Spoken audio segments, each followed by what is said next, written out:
Hello, today is Thursday, November 12th, 2015, and I am your host, Sue Brown, and welcome to info2rail, your freight train to modern media. How y'all doing today?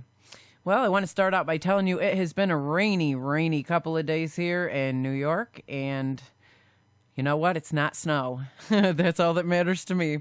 I want to welcome you all to our show, and we have a great show in store for you today. We are very fortunate to have author and paranormal researcher Paul Eno with us today. I think that's going to be an amazing interview. We're going to take a little time out now for our missing persons profiles.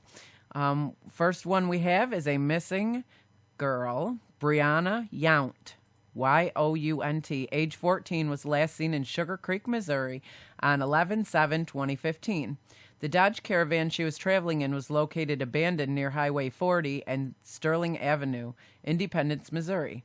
Yu is 5'5", 135 pounds, has brown hair and brown eyes. She was last seen wearing a gray hoodie, black leggings, and black boots. Anyone with any information on her location, please call the Sugar Creek Police at 816-252-7058. As I tell you guys, you can go right on my Google Sites page, info2rail, and there's pictures posted of these missing people. So, you know, this is it's crazy how 1 minute somebody's somewhere and all of a sudden they're just gone, disappeared without a trace. So, as I tell you guys all the time, let's look around, you guys, and bring these people home safe. This next one is a foul play suspected in the disappearance of Rose Downwind. Rose Downwind, age 31, of Redby, Minnesota, was last seen at Target in Bemidji, Minnesota on Monday, October 9th, 2015. Downwind is a granddaughter of Dennis Banks, the founder of American Indian Movement. Reality TV star Dwayne Dog Chapman is offering $10,000 reward for info leading to Downwind's safe return. On October 26, detectives received information that Downwind was last seen leaving a residence on Stoner Ave on the morning of October 21st. Downwind is described as a Native American, 5'4", 120 pounds, has brown hair and a light complexion. She was last seen wearing a blue sweater and black pants. Marcello Anthony Cimarusti, Cimmarusti, age 40, and Christopher John Davis, age 27, have been identified as persons of interest in this case, along with the pewter-colored 2002 GMC Yukon, Minnesota plate 325MGP, M as in Mark. The investigation has been focused to the area north of the city of Bemidji, Bemidji, to include Lake Bemidji State Park and Buena Vista State Forest. Specifically, the area between the north end of the lake and Lindgren Road between County Road 9 and County Road 23. Home and property owners in the area are requested to check structures and acreage for any signs of suspicious activity, including trespassing, recent fires, or disturbed ground. Additionally, hunters are asked to check their trail cameras for suspicious activity, images of the person of interest or the vehicle. If you saw these individuals or vehicle in this area during the period from October 19th to October 29th, or have information on Downwind's location, please contact the Bemidji Police Department immediately at 218-333-9111. Come on, guys. You know, that's horrible. I've noticed when I go on my website for missing persons that I get these off of, I've noticed that we have a lot of people that are being brought home safely, and I thank God for that. But, you know, there's so many that go missing on a daily basis, and it's so upsetting. I have 4 girls, and I could not imagine being the mother of a child that's missing. You know, it's got to be a devastation. I'm somebody who feels others' emotions, and I can imagine the feeling that they feel not knowing where your child is, even for 5 minutes, let alone this time passes and your loved one's missing. So come on, guys, go on info2rail Google Sites and check out these pictures, and let's look around. Okay, we're going to take a break, And when we come back, we are going to have Paul Eno with us. Stay tuned. Don't go away. We'll be right back. Okay, we are back with Paul Eno. Paul, who has been called the most intelligent voice in paranormal research today, began his long career as a paranormal investigator in 1970 at the age of 17. He is a graduate of 2 seminaries, holder of degree in philosophy, and an award-winning New England journalist. Paul is the author of 7 books, including 5 on paranormal subjects. He is a fellow of the American Society for Psychical Research and a veteran of the U.S. Coast Guard. In addition, Paul has had hair-raising adventures with famous hauntings and has unique theories about the paranormal and its meaning for our understanding of God, the world, and ourselves. Hello, Paul, and welcome to info2rail, and thank you so much for being on the show. Oh, you're very welcome, Sue. It's good to be with you. Can you start out by telling our listeners a little bit about you and how you got started in what you do? Yeah, it's not always easy to talk about. I started, I suppose, at the age of 7 when I was witness to my father's suicide. And I was in Catholic school at the time. This is 1961. Everything was very strict. And I was living in a world where if you ate a hot dog on Friday, you would go to hell, or so the nuns told us, right? So I said, what happened to my father? Did he go to hell? I mean, this wonderful man who had to, because of his health, stay home, and he stayed home and took care of me. My mother went out to work in an era when that was extremely unusual, almost unheard of. So I happened to have the Sisters of Mercy. I often say don't believe the name, but that's not fair because many of them were saints. The others may have been potential axe murderers. But I had one of the saints in 2nd grade, and she got me through this. And she said effectively that God is kind of bigger than all that. So which is good. So not so many years later, I was 14 and entered the seminary myself to study for the priesthood, back when you could do that at the age of 14. So as I proceeded through there, and a number of years later, I was about 6 years later in that particular seminary, I graduated, and I had become interested in the notion of purgatory.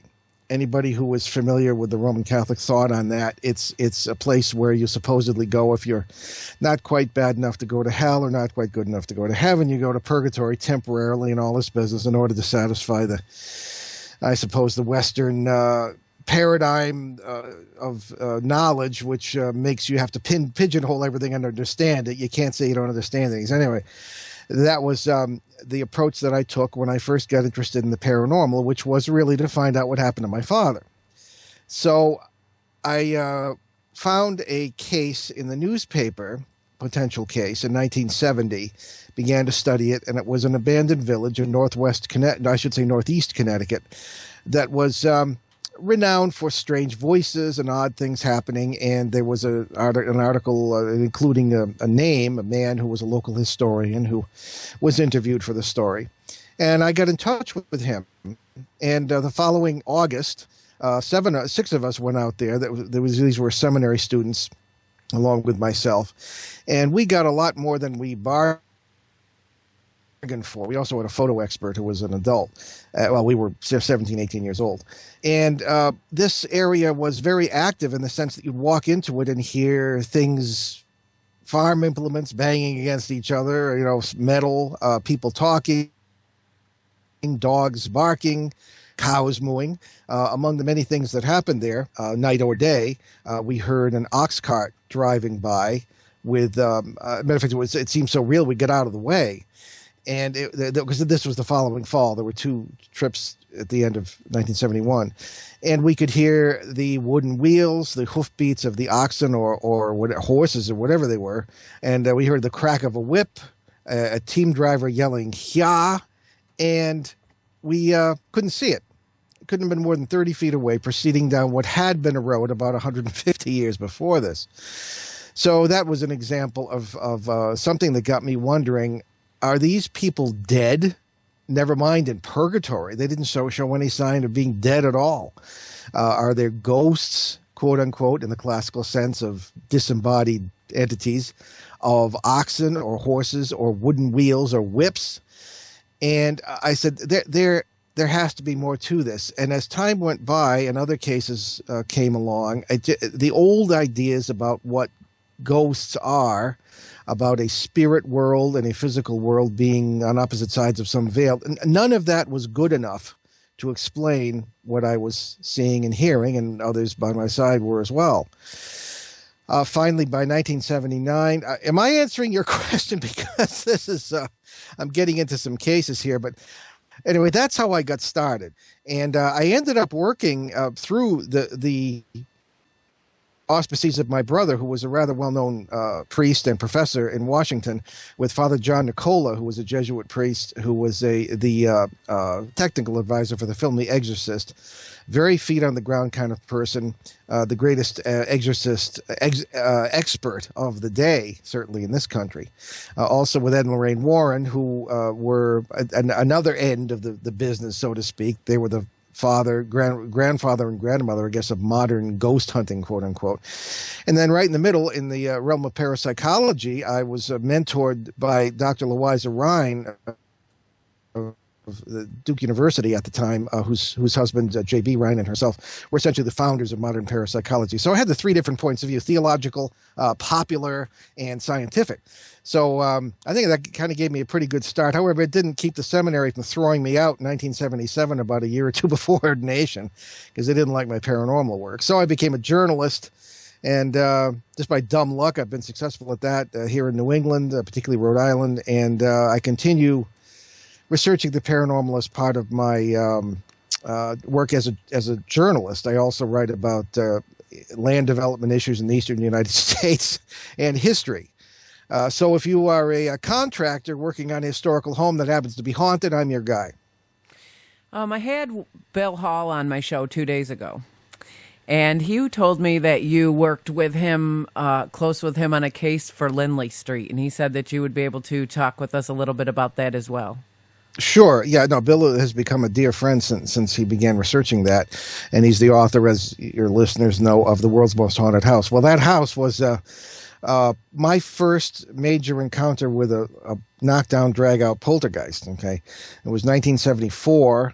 I had been at this for a few years and had been on my way home from the seminary for a Thanksgiving vacation that year. It was November of '74, and Lorraine had written to me in 1972. She'd read something I'd written and was very interested in my theological perspectives on this stuff. And I had gone down to meet them, and what a tremendous cook she was. I know that she's fortunately still around, but I don't know if she's still cooking. She's almost 90, as I understand it. We really became friendly, very personally close to them, and I worked with them on a couple of cases. And when I was on my way down during this particular, it was actually November 24th, 1974, I was expecting a nice dinner, a quiet dinner with Ed and Lorraine at their home in Monroe, Connecticut. Well, I never got my dinner because as soon as I got there, Lorraine came leaping out the door and asked me if I was in a high spiritual state, which was her way of saying something was going on. So down, Ed and I went to the house in Bridgeport, Connecticut, a surprisingly tiny little bungalow on a side street in this, what was at the time, I guess, the largest city in Connecticut and one of the poorest. And pretty much an ordinary suburban neighborhood. And we walked in, and all sorts of things were all over the place. There were police officers there, firefighters, and the story essentially had started well over a year before with a lot of odd happenings. There were knockings on the walls, which of course got worse as time went by. And I've since found in subsequent years, at least in my opinion, that these are not what people think they are, these poltergeists. They're not, I believe, not produced, as parapsychologists say, by RSPK, recurrent spontaneous psychokinesis, by some agent who is upset and this, and sort of reaches out psychically and overturns refrigerators and things of this kind. I don't think that's good enough either. These, to me, were entities. You could feel their presence. They were... And the Warrens tended to agree, and at the time where we all were theologically, it was demons, servants of Satan, and this was a very religious Roman Catholic family, and a lot of the religious articles had been torn off the wall and thrown on the floor and this kind of thing. The background is that they were a couple in their 40s who had lost lost their natural son sometime before that. And of course, everybody says, aha, you've got, the ghost of the jealous son is coming back to sort of bother the little girl who was their not newly adopted, but recently adopted child. She was from Canada. I believe it was Iroquois or Mohawk. I can't remember off the top of my head what tribe she was adopted from. And sweet little girl, 10 years old, very interesting personality. As we went into this, I found her in the basement. This is the afternoon of early afternoon of the 24th of November, 74. She was in the basement with two huge police officers who were saying, "Oh, you did this, didn't you?" So already they had in their minds that the little girl was behind this. So in the course of this case, I stood there with police officers and firefighters and watched a refrigerator lift off the floor in the kitchen and hover, and set itself back down. I saw furniture overturned. Ed Warren assigned me to keep an eye on the little girl to make sure that she wasn't doing any of these things. And she had her little cat called Sam. And one of the many things that happened here was that people became convinced Sam could talk. Particularly as one who later became a journalist, I will never forget the picture of network reporters from CBS, NBC, and ABC, which at the time there wasn't any cable or anything, holding microphones up to this cat and begging it to say something. I wish I had a picture of that. The cat, I don't think, was really talking. It was Marcy, the little girl, throwing her voice, I believed. However, Mr. Gooden, who seemed to be a feet-on-the-ground kind of fellow, said that cat would come to the top of the cellar stairs, knock on the door, pound on the door, and demand to be let out in colorful language, things of that kind. But that was only a sideshow to this whole thing. The little girl Marcy seemed to be the center of this. One of the many things that happened at one point, I was standing in the kitchen. She was in the chair in front of me. The chair rose up off the floor. I grabbed the back and pushed it back down. It was as if something was letting go. At another point, I was sitting opposite Lorraine Warren at the kitchen table. A police officer was in the room. Ed was there, and a reporter from a radio station. And Lorraine let out a little yelp, and I watched as a second-degree burn blister formed on her hand. There was no heat source, no one was smoking, and it just formed. And Ed said he wanted her out of the house because spontaneous human combustion could take place in this sort of environment, he believed, and she refused to leave. Now, spontaneous human combustion is another story. It's pretty horrifying, and it's well documented. People just burst into flames and end up as a pile of ashes, and sometimes even the clothes they're wearing aren't burned. So, you tell me. So in any case, at another point, I was standing with Marcy in the kitchen, and the flowers on top of this floor model television set started to wave. And there was a cold feeling behind the television because it was November, so maybe that's why it was. But anyway, the TV went over with a bang that would have smashed it to smithereens in any normal physical circumstances. It hit me in the leg and knocked the little girl and I across the room. I had a nice gash in my leg. But probably the worst thing that happened, in my experience, was Monday night, the 25th, when the Warrens had left to go do some TV interview, and I was in the house alone not alone, but I was with the little girl, her parents, a neighbor, and John Sopko, a reporter from the Bridgeport Post. And all of a sudden, some energy began to form in the kitchen. And make a long story short, you could kind of see almost these gauzy figures coming down, four of them coming down the hallway, not very clearly, but you could make them out. One of them came and stood in front of me, and this is where I learned a life lesson. Never get angry or fearful or annoyed in the presence of these things because they will feed on it and get stronger. And that's the key to understanding what this is really all about, in my opinion. So that's precisely what I did. I started reading a prayer. I knew it was after the little girl. I got angry. It got stronger. And here, this really threw me for a loop. I just instinctively kind of pushed against it. It pushed back. And I felt physical structure. This was a physical being, even though you couldn't entirely see it.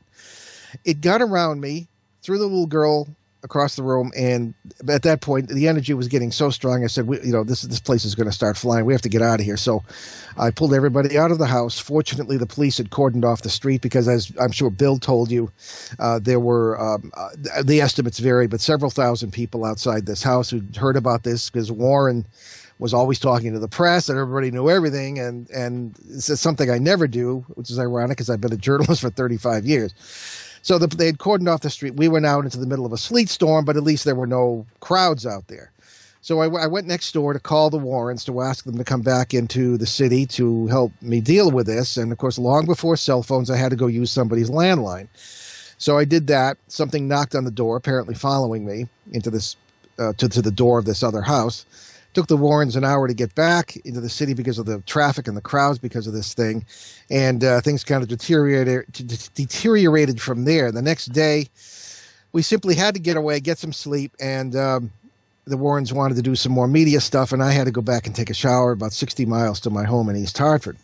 Well, on the way back, I turned on the radio, of course, and WCBS in New York was talking about how the police had declared the whole thing a hoax and that it was all over. So I said, whoa, what, am I missing something here?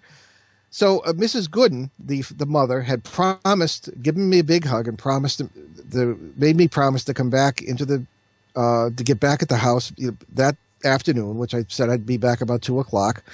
And when I got back there, 2:00, she suddenly stuck her head out the door and asked a police officer to throw me off the property. So we regrouped at the Warrens' house, and it turned out that the police had said, this is enough of this traffic tie-up, everything's a mess, and they went in and just declared the whole thing a hoax. And that's when the Duke University team came in, but by that time everything had calmed down, and they didn't really Dr. Solfin later told me that they never even wrote an in-house report on it because because there were too many different stories and there's too much going on, and they couldn't make head or tail of it. So everything kind of rested. Warren and I were on the radio for the next few days, fighting with the police. And after that, we heard that the girl was taken to the Fairfield Hills State Hospital, given psychiatric tests, and supposedly things happened there. I know that occurs because I worked with a priest at Ogdensburg State Hospital in New York on things like that happening there. So that sort of thing did occur and perhaps does occur. And that essentially was the end of my involvement in that. The little girl, everything kind of faded away in the sense that the people sold the house. The parents died several years later in a traffic accident, as I understand it, or at least one of them did.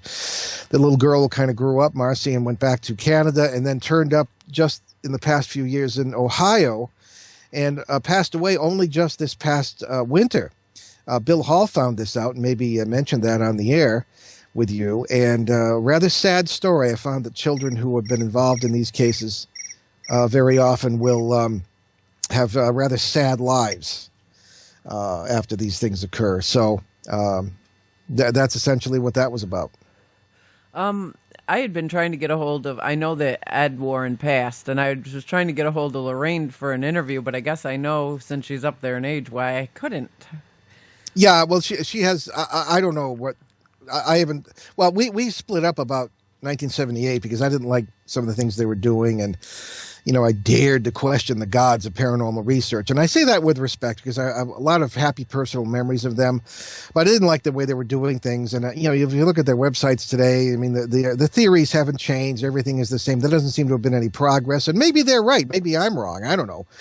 But, and I have respect for them, as I say, but I just don't like the way things were done. And there are a lot of things I don't want to say on the air about that, but I kind of let sleeping dogs lie. But Lorraine, I know, is as active as she can be. I have a lot of respect for her as a person, and I don't know if you'd be able to get through to her, though. Now, they did a big thing for Amityville Horror. Do you believe that Amityville house was indeed actually haunted? Well, that's an interesting question. I would have been involved in that probably had it not been for my seminary schedule at the time. I was at the other end of New York State, up by the Canadian border at my seminary there at Wadham's Hall, and it was just out of reach of where they were on Long Island at that time. However, Father John Nicola, whom I mentioned as the Jesuit priest who was the exorcism expert, told me the thing was a hoax. That was good enough for me. and I just sort of stayed out of it. Although I have letters from Lorraine written during the course of that case, which I suppose would be worth something today, but I'm not that sort of person, so I just sort of keep them for sentimental value. That's what I mean, because the Warrens swore up and down that they were getting some real activity there, where others were saying that they weren't getting any. So, I mean, I watched the movie. They've remade the movie 150,000 times, which I don't understand. I mean, one movie was sufficient, but you know, I've researched it, and what I come up with is so many different conflicting stories. And I'm into the paranormal. I've been researching paranormal for a lot of years, and I'm a paranormal investigator as well. So for me, you know, to actually get to that house and to have been able to feel for myself would have been amazing. But it's so hard with the conflicting stories to know what is real and what isn't. Yeah, well, that's true. It's many of these things occur, you know, in an undeniable way. I mean, particularly at the Bridgeport House or other things I've been involved with, and we have run into a number of skeptics. Although I'm surprised we encounter, maybe we're not that well known. I don't know. We, being Ben and myself, my son, encounter very little criticism of our ideas, which rather surprises me. The usual ghost hunting crowd doesn't have a lot to do with us. I suppose we are bad for business. I don't know, with some of our ideas, but there are things that the skeptics will say, and I will simply respond, I was there and you were not. And, you know, I mean, maybe I was mistaken, but the gash was there in my leg, or I had the bump on my head from whatever, you know, and I said, you weren't there. So it's easy to be an armchair skeptic. However, with the Amityville situation, there were so many investigators involved and so much criticism of many of the ideas of one against the other. That makes me mistrust it. And I really, really trusted, probably more than anyone else, Father Nicola. And when he said it, as I say, it was good enough for me. I've done a lot of my biggest thing is I would like to get into the Allegheny, West Virginia, Allegheny, whatever they call it, the insane asylum up there.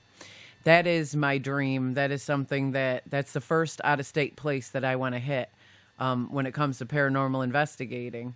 Do you know much about that situation? Do you know if, in fact, there is any haunting there, or? Well, I'm not familiar with it, except to say that there, you know, seem to be hundreds of these abandoned places. I know there's one. No, there are two or three near here in Rhode Island. There's one in Connecticut, which is one of the psychiatric hospitals in which I used to work as a student. As a matter of fact, now mercifully closed. The Fairfield Hills one in Connecticut that I just mentioned is associated with the Bridgeport case, supposedly, and this sort of thing.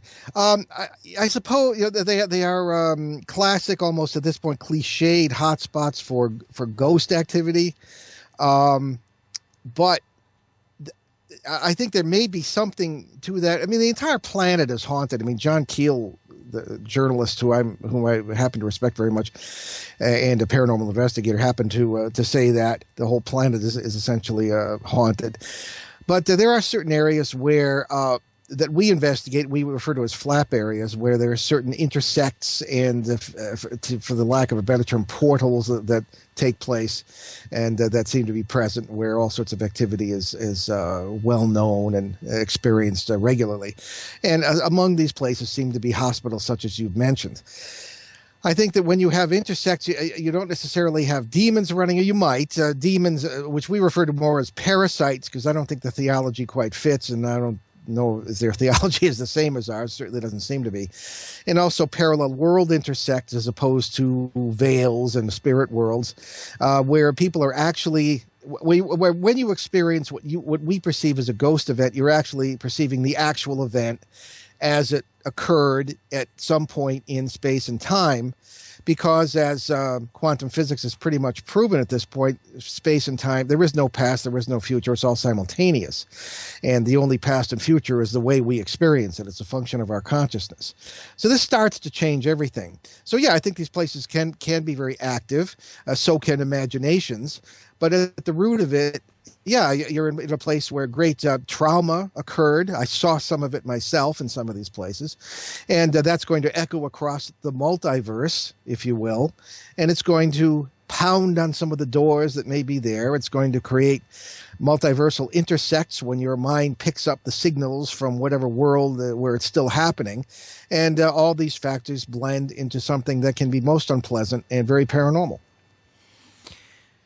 For me, I think a lot of the paranormal stuff that happens for me happens around me where I am. I lost my dad a year ago in October to cancer.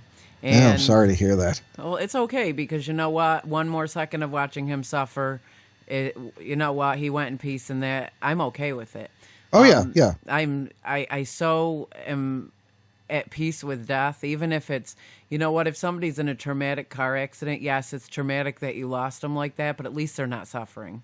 I don't believe there is any such thing as death. Well, not even for the body. I don't either. I think that we change energy. We just go from a human form of energy to, you know, a non-human form of energy, and I believe that as well. I don't believe in actual death. But the things that my dad has done in this house, he's not as active as I would like him to be. But he does little things. My dad was a jokester in life, and he does little jokey things now. Just to let you know, he's here. I have a moon on my wall, and he turned it on.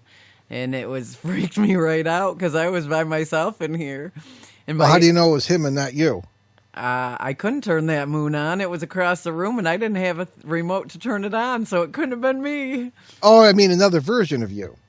What do you mean, another version of me? Okay, well, see, here's where we get to our denominational differences. Okay, Sue, you know, you seem to embrace. I think maybe you're correct. Maybe we're wrong. The classical interpretation of what this is, you know, the body dies, and, you know, whatever, something leaves it, and there's the soul or the ghost or whatever you want to call it, and the remnant sort of continues living in some way. I've never, again, found that good enough. And again, maybe that's me. Maybe I'm wrong. But it's the question arises, without your body, are you still you?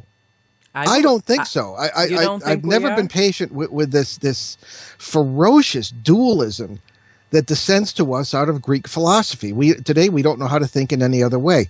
I think your father is around, absolutely. He can't not be, because there are so many versions of him and us that he can't die. Neither can we. Many of these worlds are parallel in the same house, the same place, the same space. So naturally, he's going to do stuff. He may be in worlds where the laws of physics permit him to be very aware of you, certainly to still be loving you.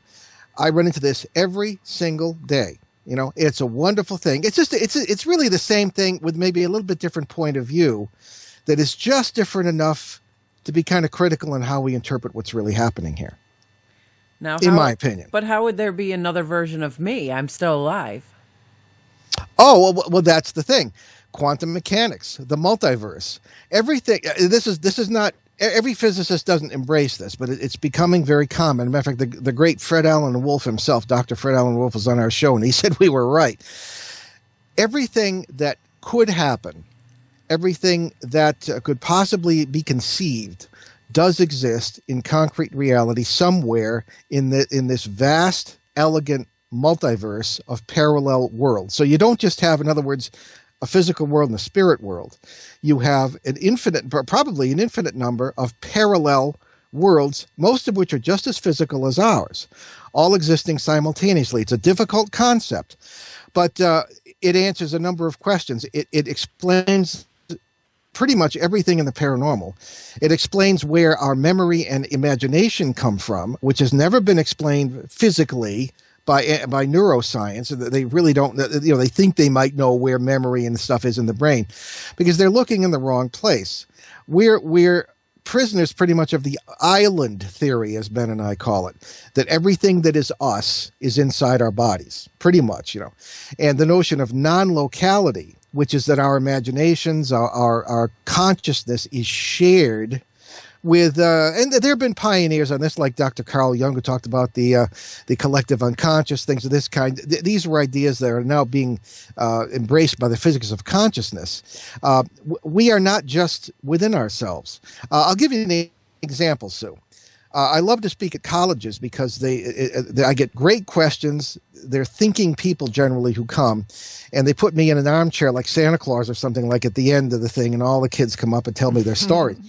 Well, at Mount Ida College in near Boston, this goes back some years, and Mount Ida College, I found it jocularly ironic that a lot of the students are studying to be undertakers. Came up to me, two students who were freshmen, and they said, and I'd been talking about human relationships within the multiverse, within some of these concepts I've mentioned just now. And they said, we had never seen each other before. We first saw each other across the crowded room at registration day. And we were sisters from the start. We've been, fast friends ever since. And they said, why is that? I said, because at some point in this multiverse where all things are possible, literally all things, you at some point in some world are each other. They knew precisely what I was talking about. They said, that's it. They lit up and they went scurrying off happily. And I find that when people start to look at things this way, they recognize the ideas, which I think our remote ancestors knew all about. Because in researching my last book, Turning Home, I had some contacts with Australian Aboriginal people, Cree natives in northern Quebec, and Nicobar and Andaman Islanders in the Indian Ocean, and even indirectly with some of the Soy and San and Khoisan Bushmen in Africa, whose traditions go back up to 150,000 years unbroken. At least their DNA does, certainly 30,000 years in the case of the folks from Australia. But they said, you're on the right track. The shamans do this all the time. They go into one world, pull what they need out of it and make it real in our world. And that's how people get cured, or this happens or that happens. And it's pretty much just that simple. Well, our physics is now beginning to find out about this, and it has totally turned on its head pop paranormal research, because you don't have spirits anymore, at least not in the classical understanding. You don't have a two-dimensional view of creation. You have this multidimensional view where your loved ones are still alive, physically and all, in many different worlds where they never died. And so are you. In one world, you may have died in a UFO crash 30,000 years ago, but you're still alive because you're here, you're there, and you're pretty much everywhere. And you can take this to all kinds of amazing levels, but it does really change the understanding, at least my understanding of what ghosts are. And in investigations, it has totally revolutionized everything. Excuse me. As far as understanding and as far as remedies in negative situations. So my dad is alive somewhere else right now? Many, many different places. People wrote to us when my mother, we don't say died, we say translated. All right. And really nothing's changed because you're already in these worlds. So at least from our point of view, if we're correct, like when this poor old 62-year-old body croaks, I'm already in many different places that are already in my subconscious mind. That's how you know what you know. That's how you have the wisdom you have. That's why you have the fears that you have. And I think it might be just that simple because of things that are going on in other lives. You are one big super life. Okay.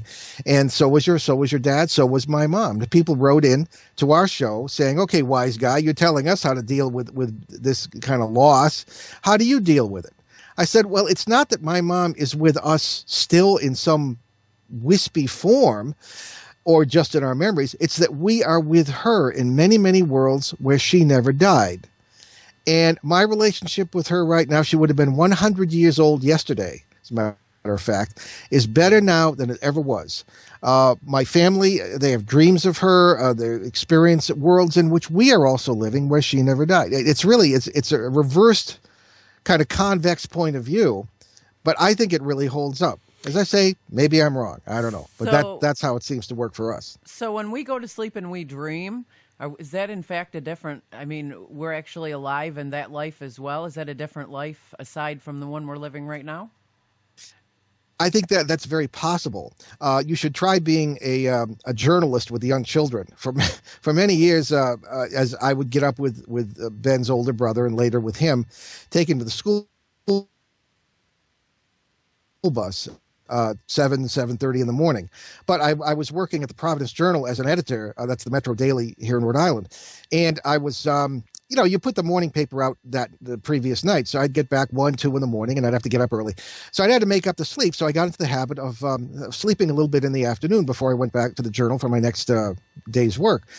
And I found that with that broken kind of sleep, and the doctor said that's fine as long as you get the 7 or 8 hours. That's great.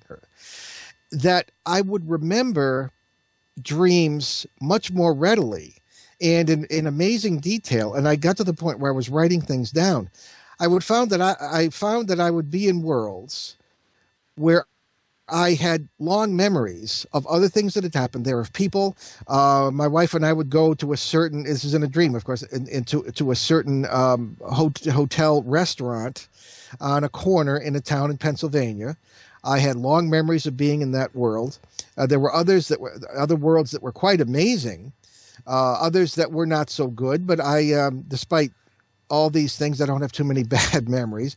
But each world seemed to have its own set of memories, personalities, people, my own life, all of which seemed to be connected with other lives. There were worlds where the laws of physics were very different.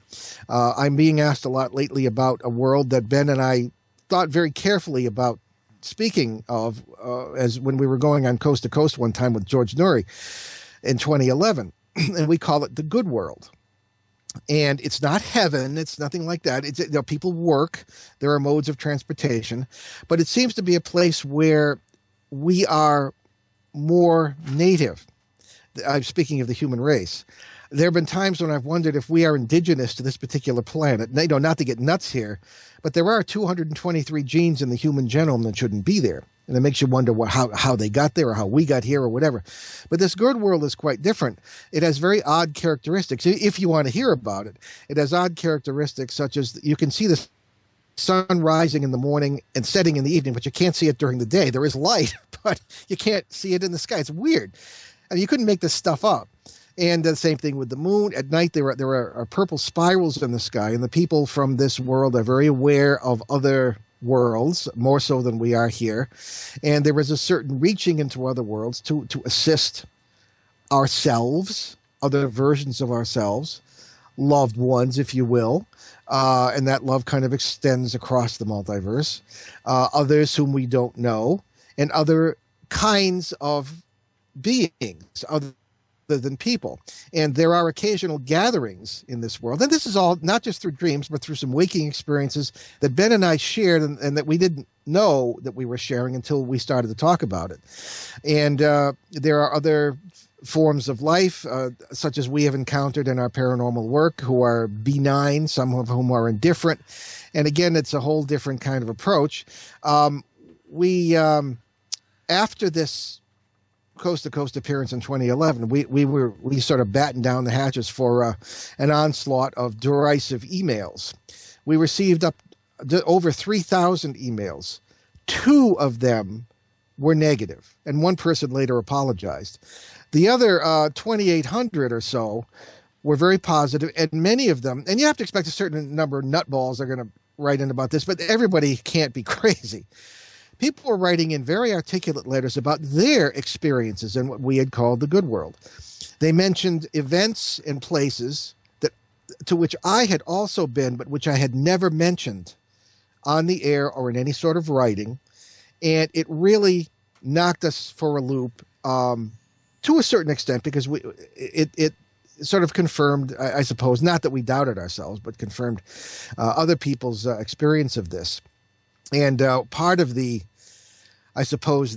impressions that we had received, Ben and I, were that the 2012 to 2016 period would be extremely trying, and that the parasitical entities that we refer to as demons, or who are behind many of the issues and many of the negative cases we've dealt with, would kind of be having a field day, because they eat by pushing buttons and feeding upon the resulting energy, as in the Bridgeport house, as I described when I became angry. And this all kind of comes full circle. So if that's really what's happening, I think we have some challenges ahead. People are starting to write in, well, it's almost 2016. How come we're still here? I mean, I'm talking about my own impressions. There are no revelations from anything. I'm not talking to any enlightened masters or spirit guides or anything on any of this. It's pretty much impressions, and we think people ought to just be really careful and try and be positive. So that's one example of some of the many worlds that we believe are out there in which we're living all the time. And of course, many physicists consider this not a theory anymore, at least in one form or another. There was my wife and I caught a special on television the other night. I watch very little television. It's very little worth watching as far as I'm concerned, about the Hadron Collider in Switzerland and France. And this, of course, is a massive, wildly expensive experiment in particle physics. And they were talking about the Higgs boson, or the otherwise known as the God particle, and all this stuff about the Big Bang and the conditions and all this stuff. Well, I have it in good authority from one or two of the physicists who have worked there that they're doing a lot of work in this multiverse idea, and that they don't like what they're finding, and the governments who are paying the bill don't want them to talk about it. And I'm getting this right and left. And this gets into cases we're working on in flap areas where the military is involved, and I think that they don't want people to know about this idea. At least not to the extent that we talk about it, because we've been threatened. Well, the reason I asked is, and maybe you can explain it, I have certain dreams, but they're reoccurring dreams where I go to the same place, and I've never seen this place in my life. I mean, but I've dreamt about it since I was young. I go to this place, and when I get there, it's like this flat row of apartment-looking type thing, and I have the key. And I walk up to it, and I put the key in the door, and I say, every time I go there, I say, I know I'm not supposed to be here, but I have to be. And I turn the lock, and I go in, and all of a sudden, it's like this 4-story or 3-story house. Excuse me. And it's my house, and, you know, it's round inside. I mean, it from the outside, it just looks like this flat dwelling, but when you go in, it's like 3 or 4 stories high. It's round. All the walls are nothing but knickknacks from the floor to the ceiling. There's a spiral staircase that goes up the side that goes to bedrooms that wrap around the whole top. And it's, you know, you go through these double doors, and here's this big, huge kitchen that's like a dream come true kitchen. And it's all mine. But it's not, I haven't only gone there once or twice. I go there a lot. A lot of my dreams, I go there, and it's not the same every time, but I say the same thing when I get to the door. My gosh, I know I'm not supposed to be here, but I have to be. And I go in, and it's like my whole world is different. It's my place. It's my comfort. It's my, it's where I belong. And so I wonder if that's where I live in my other reality, when I'm sleeping. Well, that's very possible. I mean, I can't speak to your experience, but it sounds an awful lot like some of the things we experience. Just a parallel life experience that's just as real as this one, and that exists in your subconscious. It sounds like a place I wouldn't mind. I love lots of stuff around me. My wife says I'm a hoarder, but I think that's extremely possible that's what that is. But bearing in mind too that it's not just a parallel life; that there are many, many, many parallel lives. Many worlds you don't exist, many worlds you do, in all different forms. And in the end, it all kind of brings us together as sort of an expression of one being, in a sense. But that's probably beyond the pale of our discussion at this point. But yeah, you might be having a parallel world experience easily. So if we're experiencing paranormal, like the things that my dad does, and it's only when I'm talking about my dad. I was on the phone with my friend when my moon came on like that, but it's only when I talk about him do things like that happen, and it's not all the time, but it's every once in a while when I'll ask him for a sign that he's here with us, and I'll tell him I miss you, Dad, and stuff like that, and then I'll get a sign like that. Is that in fact the spirit that left his body that went on, or is that him in another universe? I think in a way it might be both. I don't know. I think that if all possibilities exist, there must be worlds in which the spirit can be a full person somehow, but I don't think this is one of them. It's like physicists who believe this kind of thing will say the worlds in which people can fly, say, would be very rare. Okay.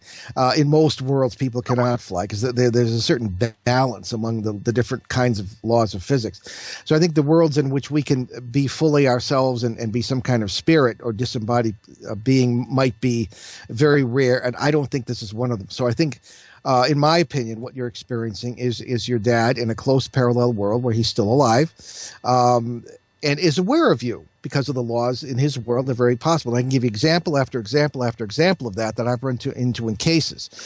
Ghosts, quote unquote, thinking we're ghosts haunting them because they see us as these myths and they themselves are living their normal lives.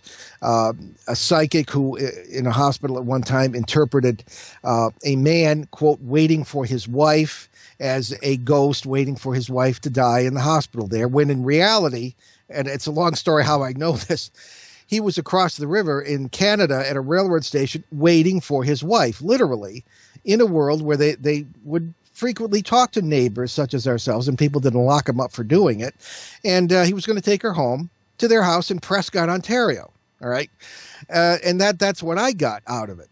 And the case in Maine, where the girl who was perfectly alive and was a student at the University of Connecticut was haunting, quote unquote, a house in Maine 120 miles away. She walked onto the porch of that house because she recognized it on a trip to Maine. The people in the house screamed when they saw her, told her she was the ghost haunting their house, etc., etc. I came in on that. It was very interesting what we found. And I mean, again, it changes everything. And I think it really expands our understanding of what we're doing. And I love to have people come up to me after lectures when I tell them this and say, thank you. Now I understand what's been going on all my life, and now I don't have to be afraid of it anymore because now I understand it.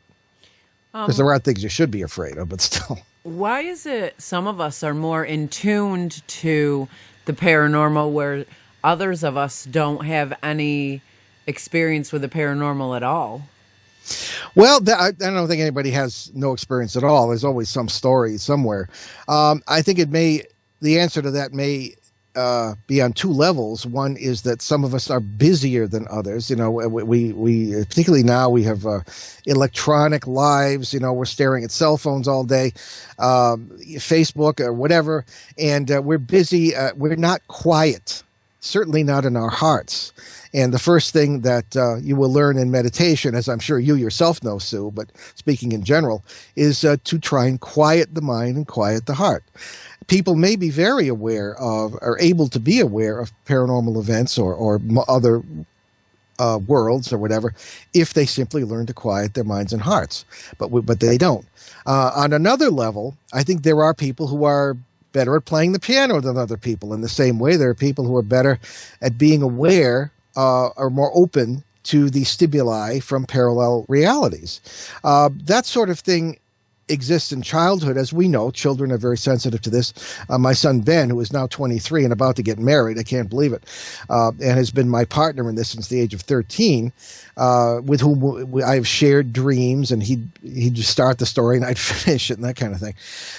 He was, since he could talk, was talking about parallel lives that he was living, and I don't think, and he was very aware of that.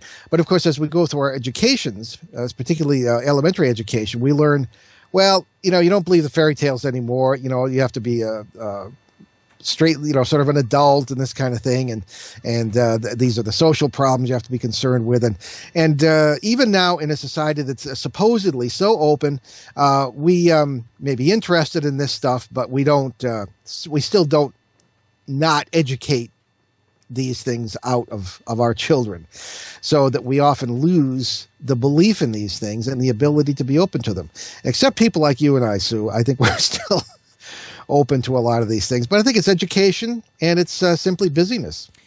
My girls, I have 4 of them, and I know at least 2 of them, maybe 3 of them. I don't think my 19-year-old did it, but the other 3, when they were little, they would constantly tell me about, I mean, they were like 3 or 4 years old, and they would constantly tell me about when they were 12 years old, they did this. And when they were 14, they had a dog named this, and they could describe this dog to a T, and what they did when they were 13 and 14 and older, and they were only 3 or 4 years old. Sure. Well, that's because I think an explanation would be that they're in touch with parallel lives. I'll give you an example from another point of view, if I may, and that's the regression therapy scene. For a long time now, I've asked regression therapists who, as you know, are people who will hypnotize you and take you back to quote-unquote past lives.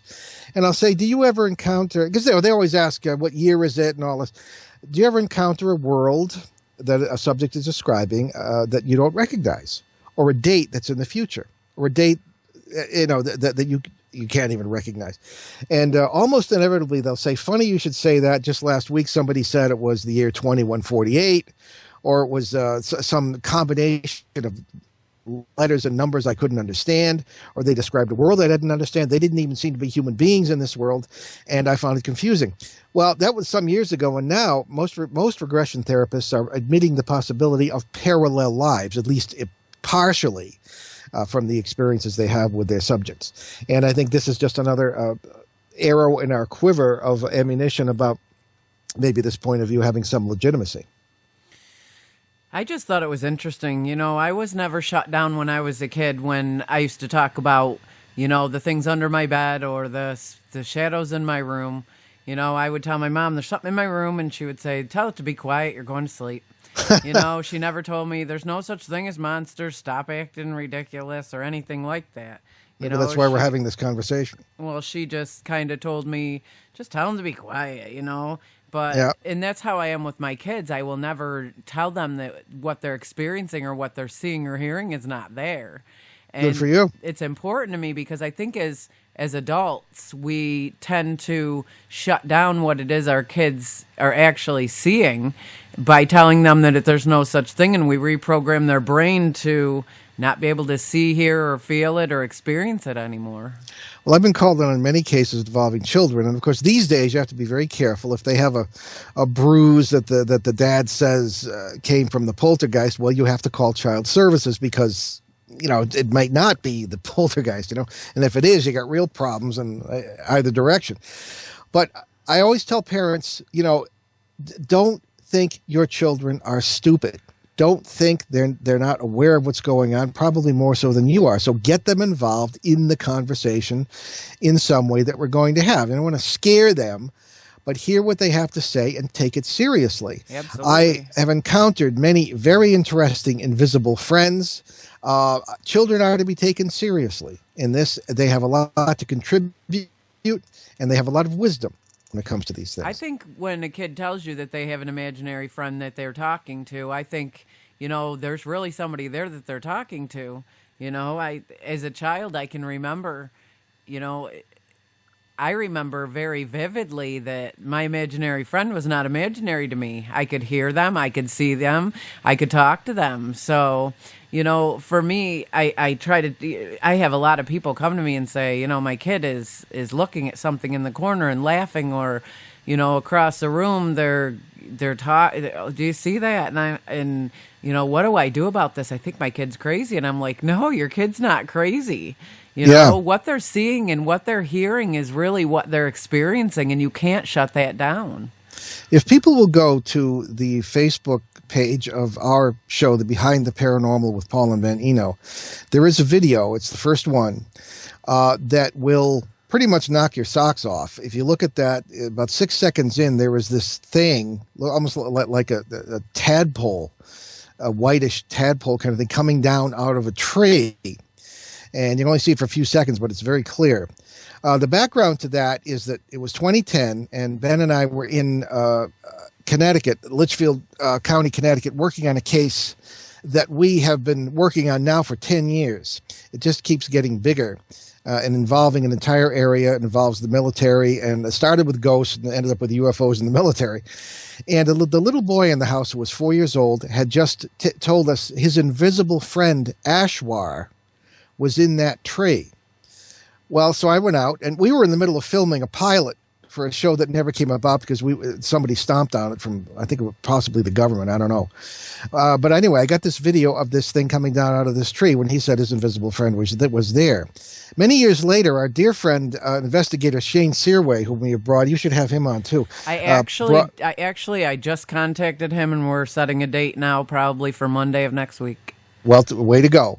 And he found out that the word Ashwar, which we were spelling Ashwar, was a South American native word for like a tree spirit, Achuar. So here's a 4-year-old kid, and if this is not just a coincidence, which it could be, there's this 4-year-old child in Connecticut in 2010 talking about Ashwar living in the tree. So you tell me. Pretty interesting, I think. But people can see that video. That'd be interesting, definitely. All this stuff is interesting. I've learned, in this last almost hour that we've been talking, I learned a lot. And I'm a sponge. I'm very open to plugging different things into the paranormal and everything in my life because I think that we can never learn enough. But I learned so much just from talking with you that now I have kind of a different outlook on the paranormal altogether. Well, if we're right. I think we are, but who knows? Well, I think we're never going to know until we get there. Well, that's why the motto of our show is everything you know is wrong. Start with that, you might learn something. That's probably true. I know that growing up, everything we believed was right back when we were kids is totally wrong today. So yeah, that's true. This paradigm change, I'm not up with the paradigm change. I'm not up with the whole generation change. And I have a 21-year-old who has a very hard time living in this world the way it is because she doesn't feel like she fits in this world either. It's everything. Well, that's why we stick together. Absolutely, but everything is just going in a different direction, and I'm an old school kind of girl, so yeah. I'm in for the standards and practices and the checks and balances and stuff like that.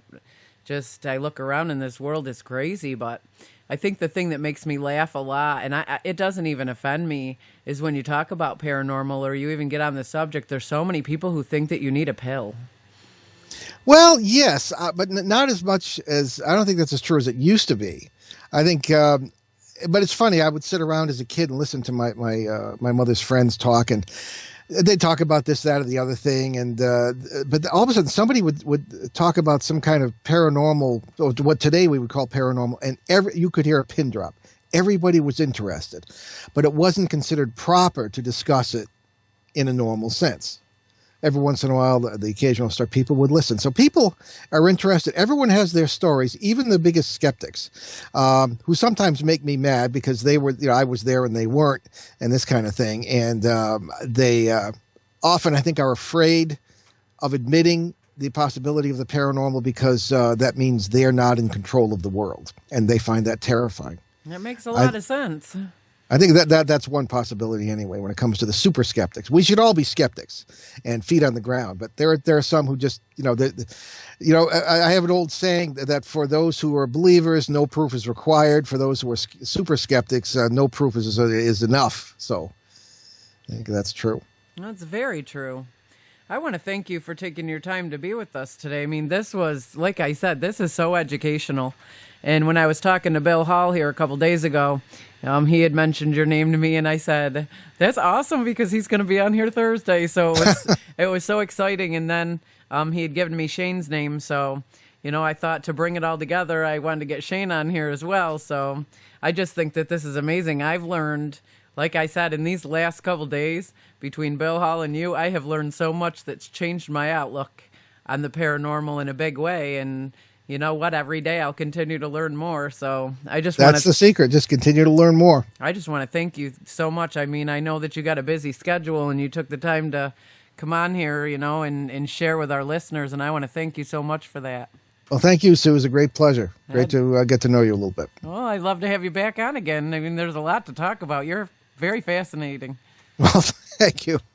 There are always possibilities, as Mr. Spock would say. That's the truth, too. Well, thank you so much, and you have a great night. Thank you so much. Talk to you next time. All right, bye-bye.